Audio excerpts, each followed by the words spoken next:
Dr. Rosanna Hernandez.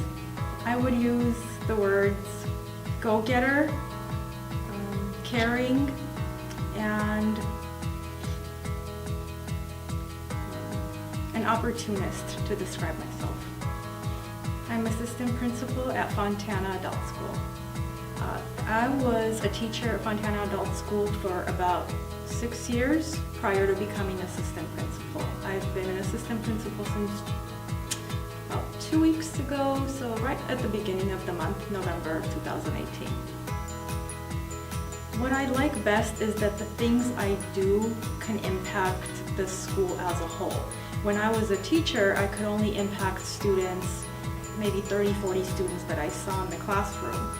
But being an assistant principal, being an administrator, a lot of the things that we're doing right now, a lot of the projects we have coming are going to impact the school, many more students. So I think that that's the best thing about the job.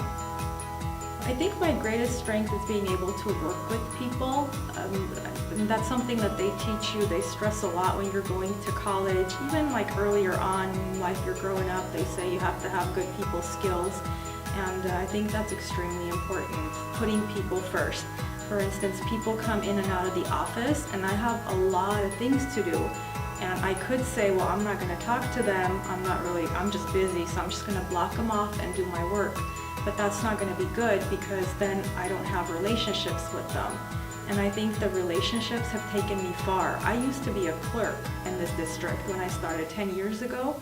I started as a clerk. And then little by little, I moved up. I saw a position for secretary. I did that. I got to know people. Then an opening came up at Fontana High School for bookkeeper. I did that for a while.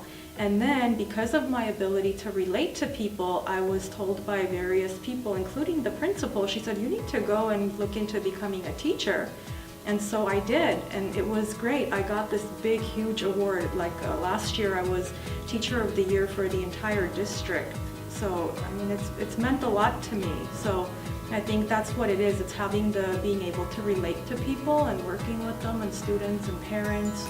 So that's taken me far in life, and I think that's my greatest strength. I think one of my weaknesses is not being able to say no. Like whenever things come up, I could say no because my plate is kind of full, but I take them on because I just feel like, well, it's okay, one more thing that's going to help people, that's going to be better for like the organization as a whole. So I think that's definitely a weakness. Sometimes I need to be able to say no when projects come up just so I could focus and finish the things I'm doing at the time. What I'm doing to improve my weak area is reflecting at the end of each day.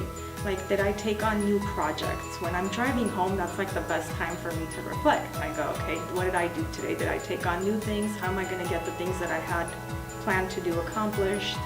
Am I going to be able to go back and say no to some of the things that I have?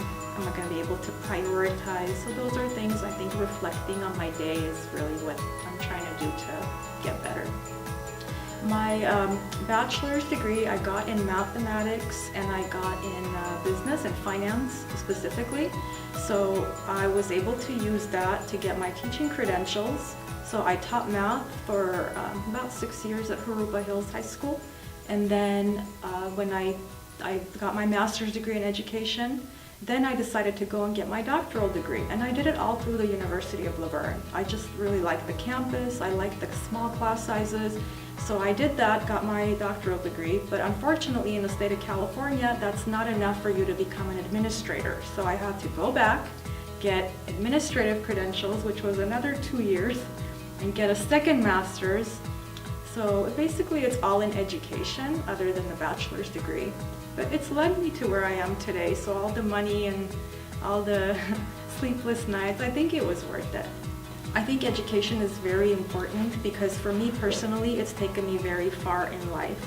So I think if you look at where I came from, what I had, we were very poor when we came to this country from the former Soviet Union. There were times when my parents didn't have enough money to cover the rent. We lived in a small 2-bedroom and there were 5 of us. We had 1 car to drive and there were days when the car was broken and we couldn't fix it, so we had to figure out ways for him to get to work. So, there were a lot of hardships, as there are for many immigrant families. But what I did was, I think it was, I want to say 6th grade. That's when I kind of got to see things for what they were. And I said, you know what? I feel like the ones around me who are doing well, the adults around me and my family who are doing well in life are the ones who have an education, who have gone to college. So that kind of lit the light bulb for me. I was like, no, that's probably what I need to do. I need to focus on school, because if I do, and if I get good grades, if I go to college, I should be like them.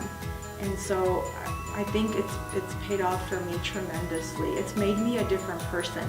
It's not just like, I think sometimes in high school especially, they tell you, well, if you want to have a good financial future, you need to go to college. And it's true, because that's been the case for me. But not necessarily. It's who it's made me. Like, I wouldn't have been the person that I am if it wasn't for the education. And I think a lot of people who go and pursue a college education, they need to be humble. Because not everybody has the opportunity to go, and when they go, they're not supposed to use that to look down upon others. The opposite, they need to inspire, they need to get more people in the process, and just so they can improve their thinking and how they see the world and make better decisions in life in general.